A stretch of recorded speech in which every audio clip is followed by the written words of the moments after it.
Good day, sir. Here's my midterm portfolio presentation. Compile the following forms in order: training need analysis or TNA forms, training plan, training facilities list, checklist, trainees record book, and trainees progress sheet. Dito muna po tayo sa first, training need analysis or TNA forms. Training need analysis is the process of identifying the gap between employee training needs of training. Training needs analysis is the first stage in the training process and involve a series of steps that reveal whether training will help to solve the problem which has been identified. To understand where there are gaps between current and performance and desired performance, and to determine the type and level of training needed to improve skill and achieve organizational goal. The respondent profile, we have 20, 21, and 26. Sex, we have 9 female and 1 male. Survey result, in basic competencies, we have an practical occupational health and safety procedure. 4.1, evaluate hazard and risk, we have 70% and no 30%.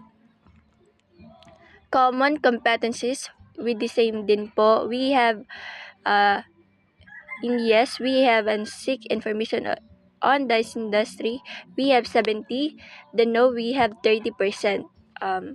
With the same as of common and basic and core competencies, we have in deal with the handle and executed guest, determine the level of execution, 80%, yes, and no, we have 20%. Dito naman po sa analysis, we have competencies achieved. First is participate in workplace communication. We have in competencies achievement with the same po with we have an 11. And then dito po sa competencies needing improvement, ito po yung mga no na need pang improve, yung practice, career, professional, and etc. Ito po yung photo documentation. Una is nagpa-orient muna para alam nila kung paano or ano yung gagawin nila dito sa paper. And also to assist them. Dito naman po sa appendices, all of complete forms, nilagay ko lang po yung mga form. Dito na po tayo sa training plan. We have training requirements, training activity tasks, mode of training, staff and facility tools and equipment, venue and assessment method, date and time. Kung baga, dito sa training plan, which is the no, yung mga need pa improve yung mga kinuha ko dito. Dito sa trainees, we have worked effectively with the collegiate member. Training activity task, we have the learning outcomes of information in communicate clearly and concise. And dito naman po sa mode of training, yun na po nag-search or kung ano yung nakalagay dito sa stop, we have yun is kumbaga naglagay ng na lang ibang pangalan. Dito sa facility tools is kinuha doon sa TR, and then nakabase po dito sa trainees or training requirements. Also the venue assessment method sa TR din nakabase din sa ano yung nakalagay doon dito. And then we have date. Dito na po tayo sa identifying training gaps. Ito nga po yung mga 1.2, yung pinag-summary yung mga competencies, yung mga yung no dito.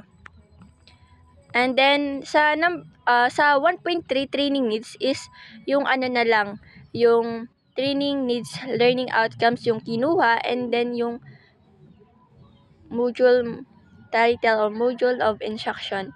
Kung ba yung dito sa basic, kinuha na lang yung mga nakalagay sa work in team environment. Then, proceed with the module title is yung yung nakapaloob sa natin mga know. O, yun yung is work in team environment. Dito sa training facility check, we have kung baga isa lang yung kinuha dito, yung pinaka yung need pang yung mga gaps or need pang ma-improve. Dito is nag-base kami sa TR yung mga gawa namin dito. Like in training requirement, training activities, kung ano yung mga nakalagay sa namin is copy paste with the tools and equipment and material, copy paste din, pero naka-align siya sa ito. Training facilities recommended space requirements for the various teaching learning areas are follow. We have pinag-copy paste sa TR. Copy paste lang lahat. So dito sa training record books, we have an name, aid area, institution, qualification, training, duration, vocational instruction, supervisory name, yun. Dito is pinag-copy paste na din and then we have school vision, mission, and the staff. We have mga pinaglalagay dito.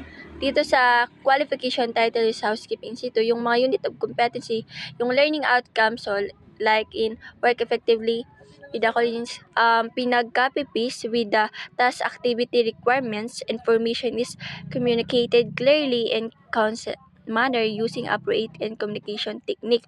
With the date, then copy paste, we have supervised or competent, copy paste then lahat naman yun nakabase sa TR or training plan. We have training progress sheet, we have name or qualification, trainer, and nominal duration. We have unit of competency or basic competency is nakapaloob yung work in team environment. We have work effectively with colleague, a member with a unit of competency. The training activity, copy paste with the information is communicated clearly and concise manner using appropriate communication technique. We have training duration, kung ano yung nakalagay dito, which is pinag-compute yung doon. And then yung date, September 20, date finish is September 20 then. So rating, competent, training essential o 7.7, in yung respondent or trainee 7 or supervisor, we have 7.8, kumbaga MM. Thank you. That's all.